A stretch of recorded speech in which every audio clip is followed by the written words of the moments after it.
we are a consequence of a certain phenomenal happening that we call as cosmos.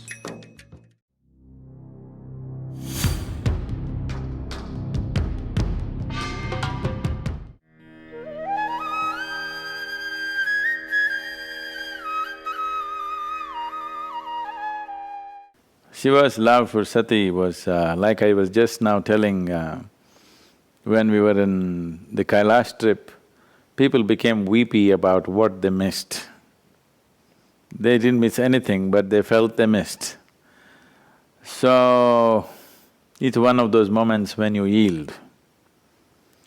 So Shiva's love for Sati is just like that. It's one of those moments where he gave in to the ways of emotion and to the ways of life. That was not an eventual happening in his life, that was just a small happening in his life. It is his silence which is of utmost significance to us. It is his silence which is of greatest value to us, not his romance, not his marriage, not his wife's death, not these things. But how to talk about his silence? There is no way to talk about his silence.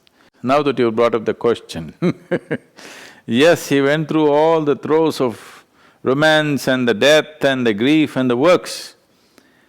But the moment he set it down, he simply sat there still unmoved, as if nothing had ever happened to him. Nothing had happened to him at all, and in fact nothing had happened to him, and nothing happens to anybody for that matter. It is just that because our psychological and emotional structures are such that it is designed for us to enjoy the juice of life. But unfortunately, most people don't drink the juice of life, they drown in the juice of life.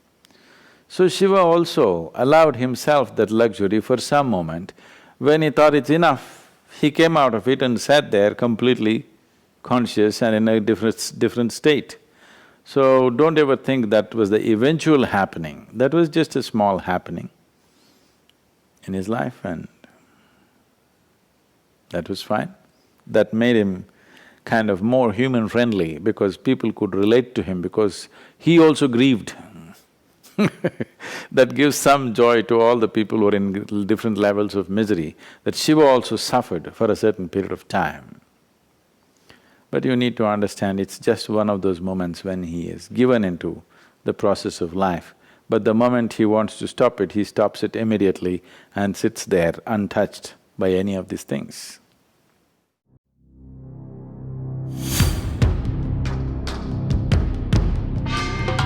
You need to understand,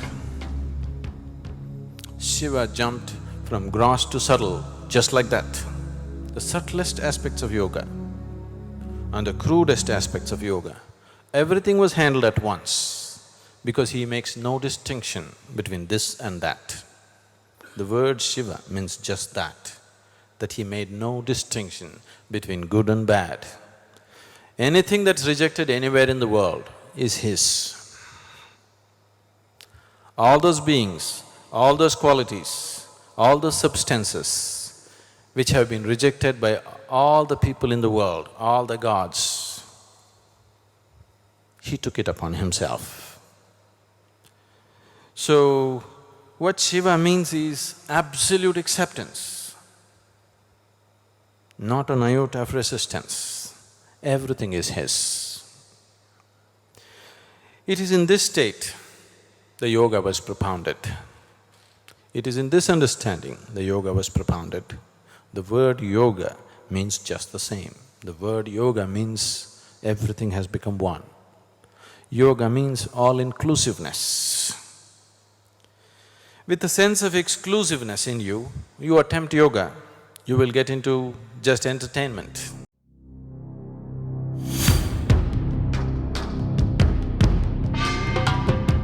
Parvati desperately wanted to marry Shiva.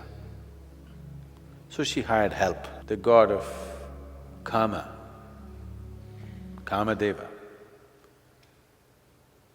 he's the original Cupid. Usually Cupid renders you quite stupid. So he hid behind a tree and shot a flower arrow at Shiva. The flower arrow hit him and he opened his eyes from his meditative state, and this beautiful Parvati was sitting there. And suddenly something stirred up within him and he felt desire for her. Then he got angry, who did this to me? And he looked, Kama was looking from behind the tree at his success. Then he said, you idiot, you disturbed my sadhana and put this desire in me. And he opened his third eye and he burnt him into ashes. You need to understand, any kind of desire, lustfulness, arises not from outside but from inside. So Shiva burnt Kama into ashes. Means, not that he looked at somebody who was behind a tree and burnt him. When he saw desire rising within him, he opened his third eye. Third eye is an inward eye, not an outward eye. These two eyes are enough to see the world. These two eyes can grasp everything that is physical. Now you want to see something which is not physical in nature, the only way to look is inward. So if you have an eye which can look inward, that is the third eye, not an extra appendage or an opening in your forehead. Third eye is referring to an inner dimension. Two eyes to see the physical. To see the non-physical, there's another eye, which is an inward eye. Why are they talking about the forehead? Because that is where it is located.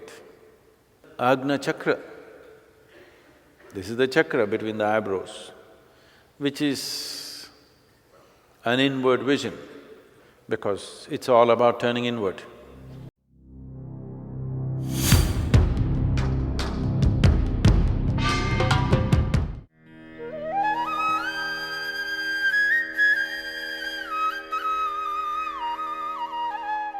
What is the difference between Shiva and Buddha is not an appropriate question. Which aspect of Shiva did Buddha explore?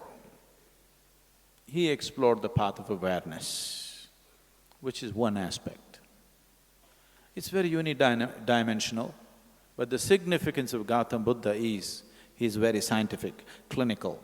He appeals to the logical mind. But he is like, he also sat like this. Many times he was an ascetic, he just sat, unmoving. But many times he was mad, dancing, drunk. He was in all kinds of states, because he didn't limit himself to any particular dimension. He just explored every aspect of life. But unfortunately, I am always strongly feeling about this. This is one being who has not been sufficiently acknowledged for the work that he has done, not as a god, for the work that he has done, for the knowledge that he spread, for the capability and empowerment that he did to humanity, the work that he did on human consciousness, for that he has not been sufficiently acknowledged. That's one of my wishes, that in the next 100 years, this one being must find more acknowledgement, because what he has done, no other being has done on this planet, no other. I have enjoyed being his partner, and I know the depth and the dimension of his work, and he has not found even a fragment of acknowledgement that he deserves.